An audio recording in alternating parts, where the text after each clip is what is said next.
Hello, नमस्ते। कैसे आप सब। आज की हमारी कहानी है ज़रूरत। शुरू करने से पहले please do subscribe my channel.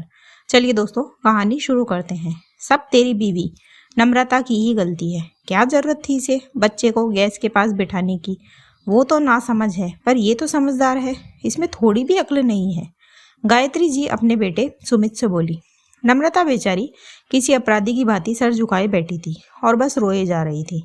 नम्रता की फैमिली में उसके पति सुमित और उसकी सास गायत्री जी के अलावा उसके एक 1.5 साल की बेटी भी है पलक। अब गायत्री जी जो है वो ना ही तो नम्रता की घर के कामों में कोई मदद करती है और ना ही वो पलक को संभालती है। नम्रता बेचारी पलक को साथ लिए ही घर का सारा काम करती है। कई दफा तो वो नहाने जाती है तब भी पलक उसके साथ ही होती है, पर वो किसी से कुछ भी नहीं कहती। शाम को तो फिर भी सुमित ऑफिस से आकर पलक को ले लेता है, पर सुबह नम्रता को बड़ी ही दिक्कत होती है, क्योंकि सुबह सुमित भी ऑफिस के लिए तैयार हो रहा होता है और नम्रता को भी उसका टिफिन नाश्ता सब रेडी करना होता है। उस पर भी उसकी सास को हर चीज हाथ में देनी होती है, पर फिर भी नम्रता किसी से कुछ नहीं कहती। ऐसे ही आज सुबह नम्रता नाश्ता बना रही थी। सुमित नहा रहा था और गायत्री जी सोफा पर बैठी टीवी देख रही थी कि अचानक नम्रता को पलक के रोने की आवाज आई। वो गैस कम करके उसे देखने गई तो पलक जाग चुकी थी। वो उसे गोद में उठाकर लाई और गायत्री जी से बोली, मम्मी जी इसे थोड़ी देर लीजिए ना, मैं नाश्ता बना रही हूँ।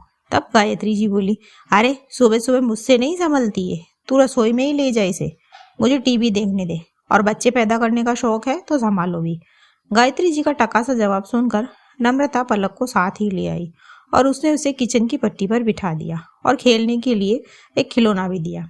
फिर नम्रता अपना काम करने लगी। बीच बीच में वो पलक से बातें भी कर रही थी। फिर गायत्री जी ने चाय के लिए आवाज लगा दी।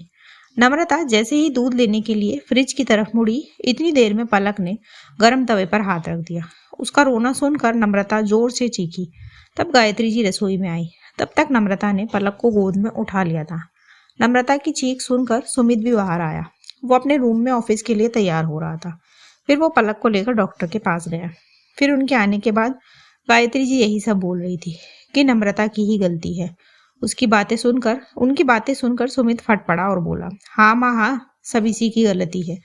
सुमित का इतना बोलते ही नम्रता और रोने लगी, क्योंकि वो भी खुद को ही कसूरवार मान रही थी। अब तो उसके पति ने भी बोल दिया था और गायत्री जी लगातार नम्रता को दोष दिए जा रही थी। फिर सुमित बोला, हाँ माँ, सब इसी की गलती है, क्योंकि इसे मदद मांगनी नहीं आती। इसे हर काम खुद करना है, चाहे कितनी भी परेशान होती रहे। फिर वो नम्रता से बोला, नम्रता क्या जरूरत है तुम्हें महान बनने की। अगर कोई तुम्हारी मदद नहीं कर सकता तो तुम क्यों सबके लिए करती फिरती हो। फिर वो गायत्री जी से बोला, और माँ आप इसकी घर के कामों में मदद नहीं कर सकती तो क्या आप मेरी बेटी को भी नहीं पकड़ सकती। आप बैठकर टीवी देख सकती है पर अपनी पोती को नहीं रख सकती। फिर वो नम्रता से बोला, आगे से ध्यान रखना, अगर कोई पलक को पकड़े तो ठीक, वरना कोई जरूरत नहीं है तुम्हें खाना बनाने की या और भी कोई काम करने की। जिसे जरूरत हो वो खुद बनाए। सबसे ज्यादा जरूरी पलक है और कोई नहीं। अगर आज इसे कुछ हो जाता तो।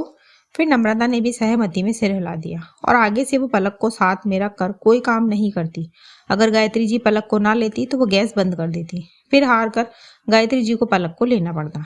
दोस्तों, सुमित ने सही कहा या नहीं, इसी सवाल के साथ कहानी यहीं खत्म होती है।